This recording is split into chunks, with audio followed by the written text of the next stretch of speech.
Welcome back to Gaming Reviews. Now, on today's episode, we're going to be reviewing one of the most influential and genre-defining series out there for gaming, known as Dark Souls. We're going to be going over the positives and the cons, but let's get a move on.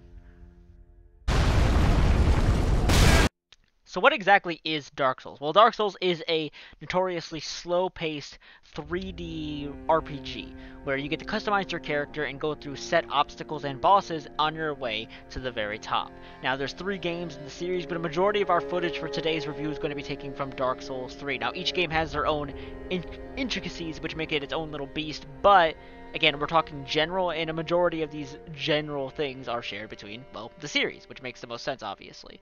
Now, again, we're going to be going over the pros and cons of the series and what certain people enjoy and what certain people dislike about it. So let's head over to those cons first, actually.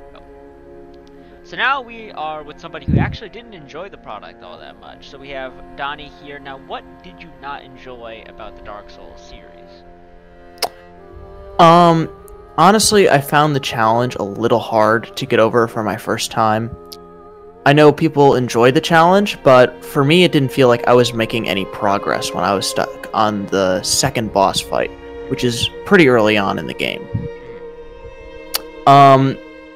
And when I have such low health and little mistakes kill me every time, I think that it just wears you down, and eventually I'd just rather play another game where I can work for a long time and make improvements. Now, is there anything that, like you said that you could see the appeal? Is there anything that you wish you got to experience in Dark Souls that you haven't had the opportunity to? I can really see how the controls are precise. I don't ever feel like I press a button and it didn't do what I want it to. It's just I don't have the finesse to really, I think, enjoy the game that like other people do. Which is understandable. Dark Souls is not for everybody. So now that we have somebody who does not enjoy the Souls series, let's go over to somebody who does enjoy it. Alright, now we're moving on to the positives of Dark Souls as a franchise. Now we have Scott here with me, who is a very experienced veteran, who will share what he thinks some of the positives of the series. So Scott, what do you enjoy about Dark Souls? So I think the biggest plus for me is just the fact that it's like a difficult game. I mean, it's notorious for being like hard to beat, and there's all kinds of like challenges on beating it in different runs and whatever. But it's one of the few games that I've actually had that like is legitimately challenging, but it's also not like a stupid challenge, right? Because it's always changing, it's always new. There's like unique stuff. Like fair. Yeah, and I like how there's a lot of unique enemies. I mean, as you kind of progress through them, you go through different areas, so it's not like you're just like fighting in an arena over and over again, you know? Yeah, not repetitious, that's the other thing. Right.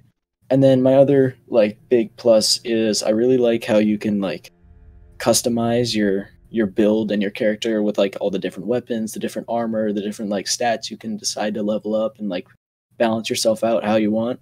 I just think it's that like comprehensive system is really nice. Yeah, there's a lot of versatility with how you can play the game. Yeah. Which definitely makes every single playthrough unique, and that's something that one of Dark Souls' greatest strengths. Now, I feel like the last question I have to ask you is, how do you feel about the boss fights in the series? I mean, again, a lot of them have like reputations for being hard, for being like, I mean, there's a lot of challenges around the boss fights, but overall, especially if you're not trying to do like a no-hit run or some of the like crazy insane challenges, I think overall they're, I mean, pretty fun because each one is it's unique. They have different things going on for them, and it makes you like figure out the boss and figure out how to like parry them and dodge around them, and I feel like that works pretty well for it, especially seeing as like some of the games have a stupid amount of bosses. So oh yeah, like for example, like you remember playing number 2, that game has like 50 bosses. Right, yeah, and it doesn't, I mean, I guess at a certain point you kind of get predictable, but for the most part they're all like different and they all feel like a different experience, which is really cool. Exactly, it's a nice reward for actually making it through the area. Yeah. Alright, well thank you so much for sharing the positives for Dark Souls, and now we'll go on for the rest of the review.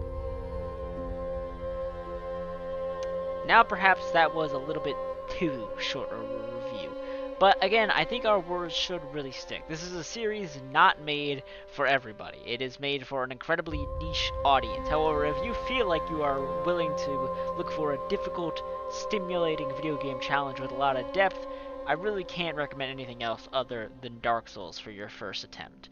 It's got a lot to it, and it's definitely a lot of fun if you're into this sort of stuff. So for me, it gets a pretty favorable review if you meet the criteria.